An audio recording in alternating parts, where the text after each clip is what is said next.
SMT Nation, we back. Folks, we've got a big update out of AT&T. They're making moves to improve their network.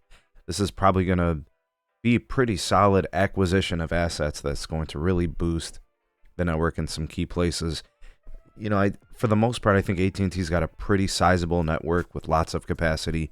The FirstNet contract changed a lot, but these details within this report really kind of would boost that prospect. And then, of course, Verizon's actually tied into the story, and I'll explain how in today's video. Link for the original article from Dano Light Reading will be in the description. Also in the description, the Real SMT Buy Me a Coffee link. Show your support for your creators. Use the link in the description to buy us a coffee, or there's other ways to support us as well. Check them out in the description. And if you're looking for a really good deal on wireless service, Mint Mobile is worth your look.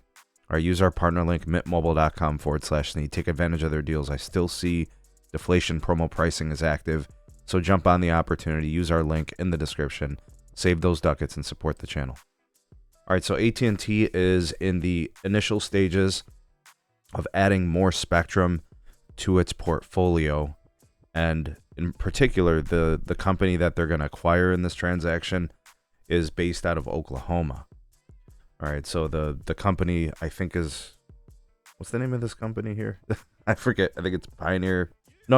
Pioneer Telephone Co-op.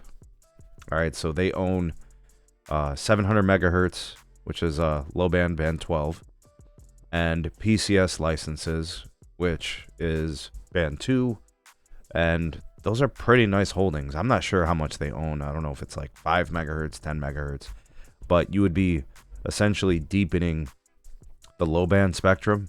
Maybe that gets AT&T closer to a 20 by 20 megahertz, paired channel. The PCS, obviously, T-Mobile owns a nice chunk, or AT&T, Verizon, and T-Mobile all own a nice chunk of that. That might boost them over 20 megahertz of PCS for AT&T, and then that would probably go to, the 5G side at some point, and they could do some nice things there. But basically, what this does is when you look at the network footprints, the macro tower grids that most carriers have, you want to be able to kind of overlap on a PCS or AWS tower grid, right? So this would be really nice. It would be a huge boost. You'd probably see major improvements to uplink and also downlink as well with carrier aggregation and deepening channels. So this would be huge. So the network capacity and I think the quality of the service probably improves a lot. Now these are the early FCC filings of this deal, so nothing is set in stone just yet. This is obviously going to be regulated and so on. But not surprising, as regional providers have found it very hard to operate in a profitable fashion. They just don't scale. They don't have a lot of customers. Most people aren't on regional providers. They're on national providers. And these national providers have gotten pretty big, right, with respect to the size of the network. Regional providers are needed less and less these days, right? So, you can ask US Cellular how that's been going. Now, the interesting thing here is Pioneer has been working through as one of the LRA partners with Verizon, in which they're kind of, I guess the program, which dates back to like 2015, there was an LTE launch network through Verizon's Rural America program. So I'm not sure how this is going to implicate Verizon and if that terminates that deal or how that's going to work. But clearly there's a conflict of interest between two MNOs like Verizon and AT&T. So we'll see what happens there. Hopefully that the customers that are in this acquisition find that the AT&T network access is great and will only get them, better rates or whatever, possibly saving money and, keeping that same coverage and, good experience. But, this is just kind of a sign of the times.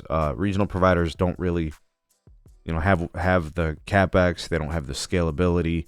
It's a national operators game, and there's only a few of them. I mean, even Dish is having a hard time, and they have national holdings, right? So goes to show you that. But this is interesting for AT&T.